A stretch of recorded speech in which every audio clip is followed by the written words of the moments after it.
What's happening, guys? So when you visualize a rich person in your head, there's probably a few things that you think of. You might think that the person inherited all of their money from their parents, or maybe they got a high-paying job from family connections. Or maybe they won the lottery or got incredibly lucky. I'm rich!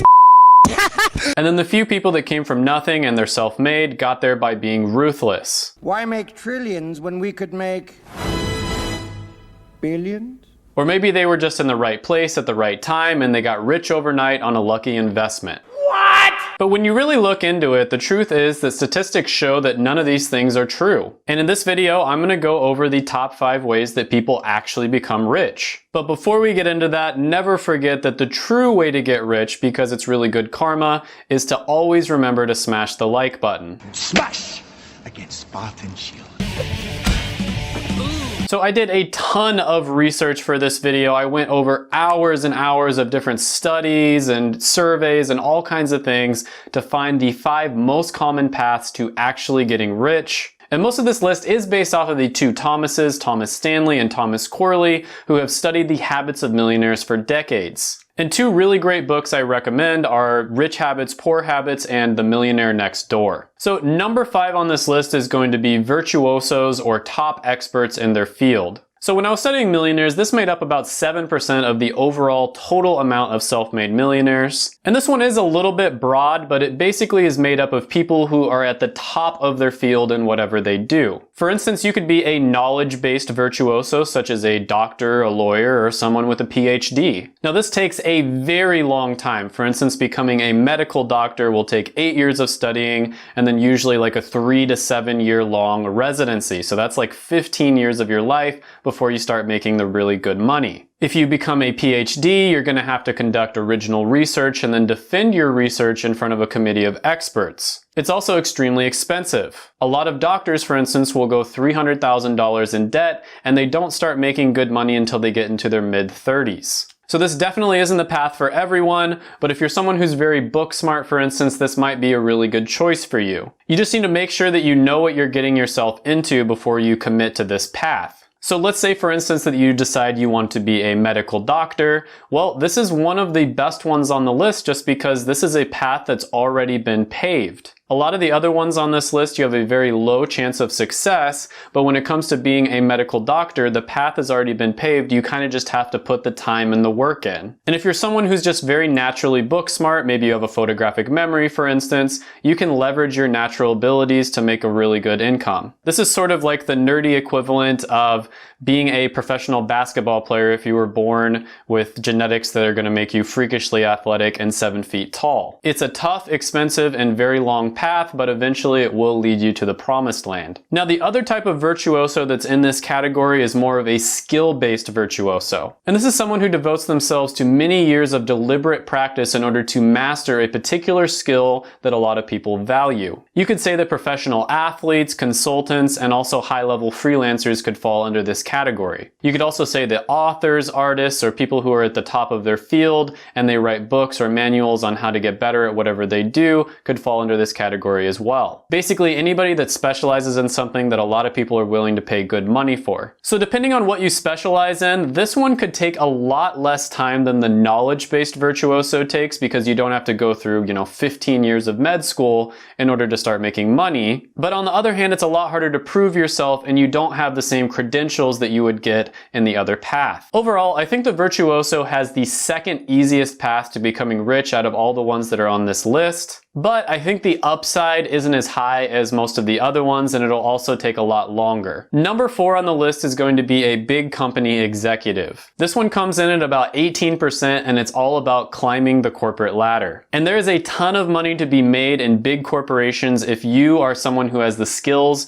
to make that corporation even more money. Now, this could go all the way up to being a CEO of a company, but it doesn't have to actually get that high. Depending on which company you work for, you could easily get rich just by becoming a vice president president, for instance. An example of this is Jeremy Burton made nearly $10 million a year working for the global data company EMC. But a lot of the times this isn't all about the salary that you make. A lot of the wealth that you build working for these big companies is going to come from stock compensation. And by that I mean, along with your salary, you'll likely get paid out stock for the company as well, which incentivizes the workers to work even harder. This is a win-win situation for everyone involved, and it tends to make executives work harder and do a better job. But that's kind of the downside of going this route, is you're probably going to be working somewhere between 60 and 80 hours a week. There's going to be a lot of traveling, you're going to be working during vacations and holidays. And this also means that if the company struggles for whatever reason, you are also going to struggle. There's also a lot of politics involved in a position like this. Everybody's going to try to climb up the ladder and get to those high positions. So they're going to want to take credit when things go well, and they're going to want to blame others when things go wrong. You also have to spend a considerable amount of time and effort networking with other people who are in your field. Now, in order to stand out in a big company like this, you want to establish yourself as an expert in something. Whatever you're an expert in, you want that to be a very important thing that a lot of people need. You want to become the person that whenever they have a problem with that particular thing, they always come to you and you always have the answer. If you do this, you're going to be completely invaluable to your company. They'll never fire you,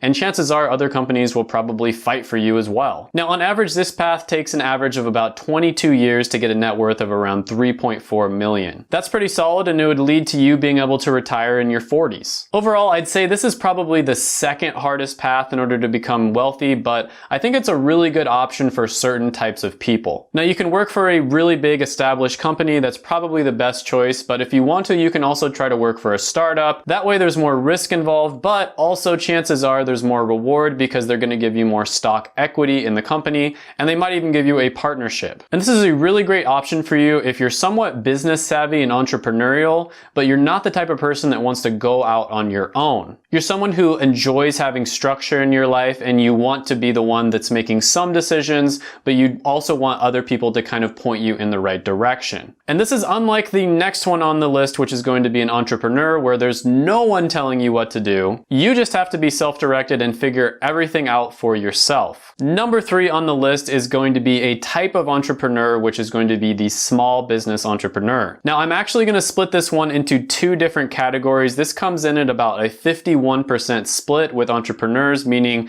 51% of millionaires got that way by becoming an entrepreneur. However, I'm splitting it into 2 different ones, and there's no way to really tell which one creates more. And I think this one is the third hardest path, which means it's also the third easiest path. It's kind of right there in the middle, and that is the small business entrepreneur. So this could include opening a real estate agency, starting a chain of restaurants, starting a plumbing business. Or maybe you start a business that transfers things or manufactures stuff. Or maybe you start a bunch of nail salons or boba shops. The big point here is that you're starting a company with a business model that's already established and proven. You're not trying to disrupt an industry or anything like that. And a lot of the time, this isn't going to be a very sexy business. You're not going to be changing the world. You're not going to be making $1 billion. You're not going to be saving the dolphins. But a lot of the times, businesses like this are really overlooked because everybody else is chasing the shiny object. They're trying to become the next Elon Musk, or they're trying to become an Instagram influencer. And this is more about starting a practical business that solves real problems that tons of different people are having on a day-to-day basis. And the way that a lot of people break into this is they start their own business from scratch,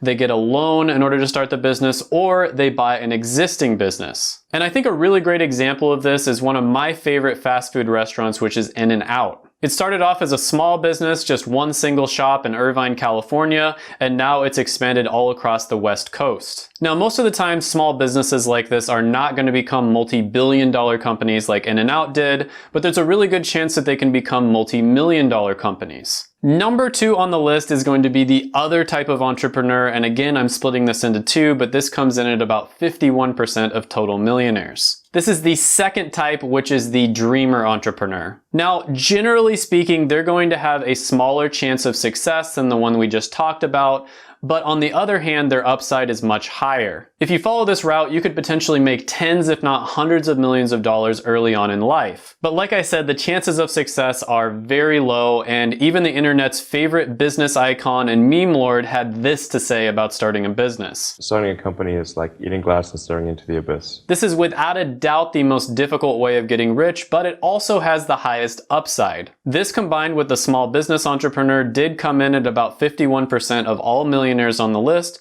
so this is the most likely way of becoming wealthy. Starting a new blockchain, creating the next YouTube, disrupting the finance industry like Robinhood. These are all hot. These are the types of businesses that can truly change the world. And I also group into this group newer types of business models that offer a certain lifestyle. You can save the turtles, you can live a laptop lifestyle. You can be a famous Instagram influencer. This is the type of business that a ton of people would really gravitate towards because it seems so sexy, and because of that, there's going to be a ton of competition. This group also had the highest average net worth at about 7.4 million, and it didn't take them nearly as long to get there as well. However, many things are going to suffer. There's going to be a ton of financial stress, generally relationships with your significant other, friends, as well as family members. All of those things are going to suffer. Overall, this is still a great option for certain types of people, but don't forget, this is without a doubt the most difficult path on the list. You have to be willing to work ridiculously hard. We're talking 80 to 100 hours a week. You have to be self-directed, and you have to be willing to put yourself through a ton of pain with no end in sight. Number one on the list, and this one came in at 49% of all of the people who became wealthy,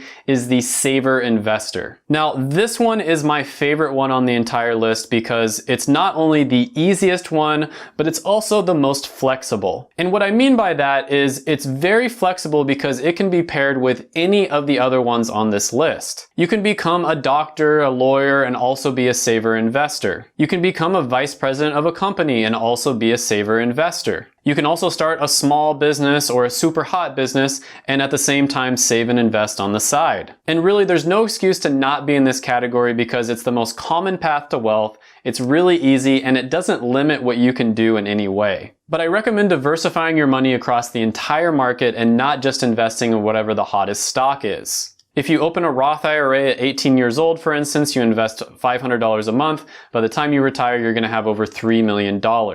Let's say you start a job at 22 years old and you watch some of my other videos and you realize that, in order for you to be the most happy, you need to make about $75,000 a year, and your company offers a 5% 401k match. By the time you retire, you're going to have over $3 million. You can also go the path of getting a bunch of rental properties, or you can diversify your money across the entire market using index funds, which is my favorite way of investing.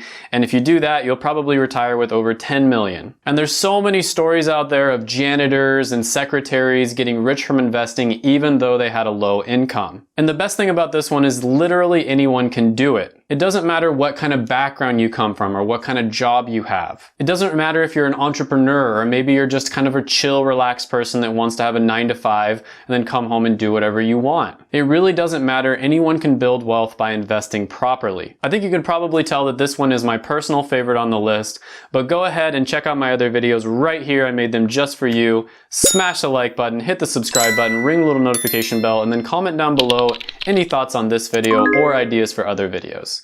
Thank you so much for watching, and bye for now.